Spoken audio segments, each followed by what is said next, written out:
उपनिषदों की कथा के अनुसार सृष्टि के प्रारंभिक काल में ब्रह्मा ने जीवों, खासतौर पर मनुष्य योनि की रचना की, लेकिन अपनी सर्जना से वे संतुष्ट नहीं थे।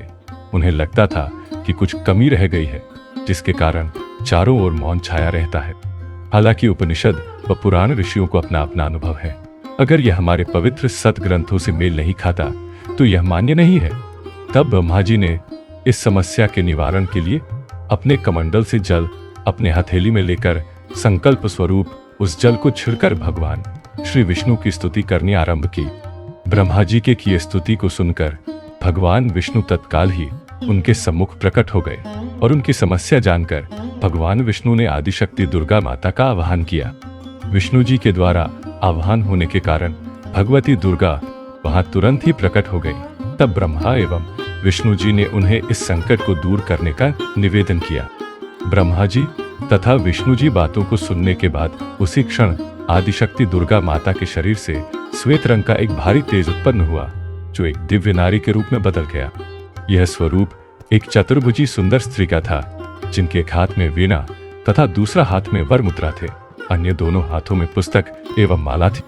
आदिशक्ति श्री दुर्गा के शरीर से उत्पन्न तेज से प्रकट होते ही उन देवी ने वीणा का मधुर नाद किया, जिससे संसार के समस्त जीव जंतुओं को वाणी प्राप्त हो गई। जलधारा में कोलाहल व्याप्त हो गया।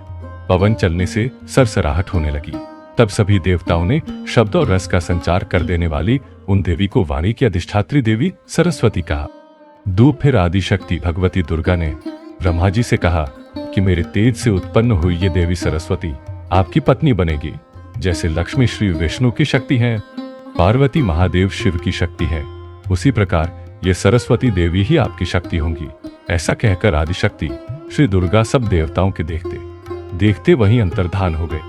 इसके बाद सभी देवता सृष्टि के संचालन में संलग्न हो गए। सरस्वती को वागीश्वरी, भगवती, शारदा, वीणावादिनी और वाग्देवी सहित अनेक नामों से पूजा जाता है। ये विद्या और बुद्धि प्रदाता है। संगीत की उत्पत्ति करने के कारण ये संगीत की देवी भी है। बसंत पंचमी के दिन को इनके प्रकटोत्सव के रूप में भी मनाते हैं। ऋग्वेद में भगवती सरस्वती का वर्णन करते हुए कहा गया है, प्रणो देवी सरस्वती वाजे भिर्वजनीवती धीनाम नत्रवतु, अर्थात ये परम चेतना है। सरस्वती के रूप में ये हमारी बुद्धि, प्रज्ञा तथा मनोवृत्तियों की संरक्षिका है। हमें जो आचार और मेधा है उसका आधार भगवती सरस्वती ही है। इनकी समृद्धि और स्वरूप का वैभव अद्भुत है। पुराणों के अनुसार श्री कृष्ण ने सरस्वती से प्रसन्न होकर उन्हें वरदान दिया था कि वसंत पंचमी के दिन तुम्हारी भी आराधना की जाएगी, और तभी से इस वरदान के फलस्वरूप भारत देश में बसंत पंचमी के दिन विद्या की देवी सरस्वती की भी पूजा होने लगी, जो कि आज तक जारी है।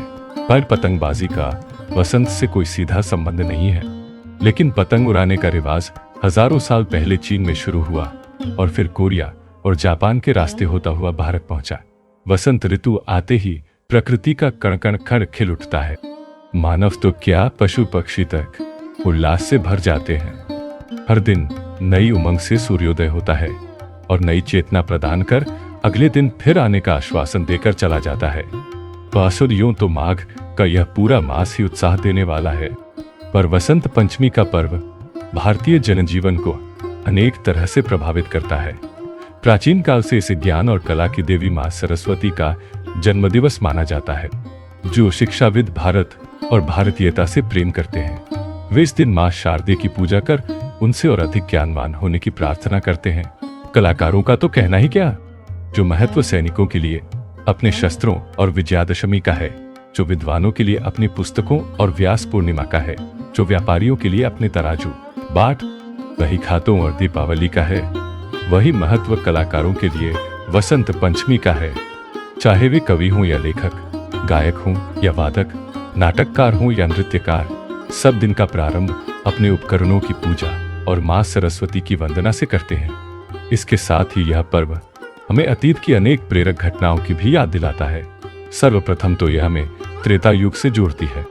रावण द्वारा सीता के हरण के बाद श्री राम उनकी खोज में दक्षिण की ओर बढ़े। इसमें जिन स्थानों पर वे गए उनमें दंडकारण्य भी था। यहीं शबरी नामक भीलनी रहती थी। जब राम उसकी कुटिया में पधारे तो वह सुध बुध खो बैठी और चख चख कर मीठे बेर राम जी को खिलाने लगी। प्रेम में पगे जूठे बेरों वाली इस घटना को रामकथा के सभी गायकों ने अपने अपने ढंग से प्रस्तुत किया। चशद दंडकारण्य का वह क्षेत्र इन दिनों गुजरात और मध्य प्रदेश में फैला है। गुजरात के डांग जिले में वह स्थान है जहां शबरी मां का आश्रम था। वसंत पंचमी के दिन ही रामचंद्र जी वहां आए थे। उस क्षेत्र के वनवासी आज भी एक शिला को पूजते हैं जिसके बारे में उनकी श्रद्धा है कि श्री राम आकर यहीं बैठे थे। वहां शबरी माता का मंदिर भी है। वसंत पंचमी हमें गुरु राम सिंह कुका की भी याद दिलाती है। उनका जन्म 1866 ईस्वी में वसंत पंचमी पर लुधियाना के भैनी ग्राम में हुआ था। कुछ समय वे महाराजा रणजीत सिंह की सेना में रहे, फिर घर आकर खेतीबाड़ी में लग गए। पर आध्यात्मिक प्रवृत्ति होने के कारण इनके प्रवचन सुनने लोग आने लगे। धीरे धीरे इनके शिष्यों का एक अलग पंथ ही बन गया जो कुका पंथ कहलाया। गुरु राम सिंह गोरक्षा, स्वदेशी, नारी उद्धार, अंतरजातीय विवाह, सामूहिक विवाह आदि पर बहुत जोर देते थे।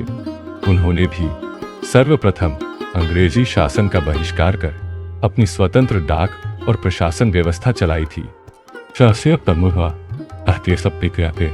उनके एक शिष्य को अंग्रेजों ने घेर लिया। ये सुनकर गुरु राम सिंह के शिष्य भड़क गए।